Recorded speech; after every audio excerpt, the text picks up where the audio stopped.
So guys, ni ako diri sa usa ka bukid sa Surigao.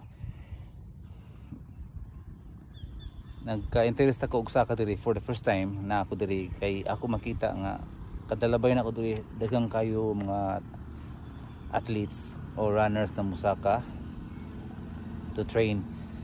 But I found out that this is a good place for training kay ang uphill niya gradual, tapos makadagan sa kag downhill, then balik na sad.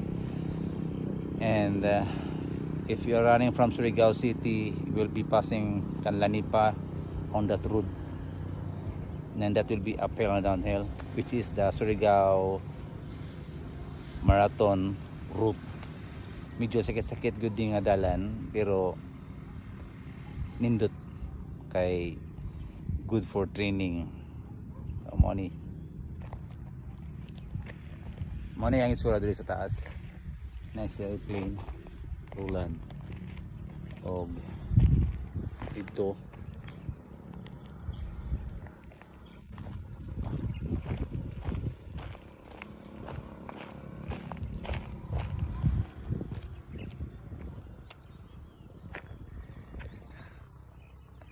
diri sa taas ato sad makita ang Surigao Street.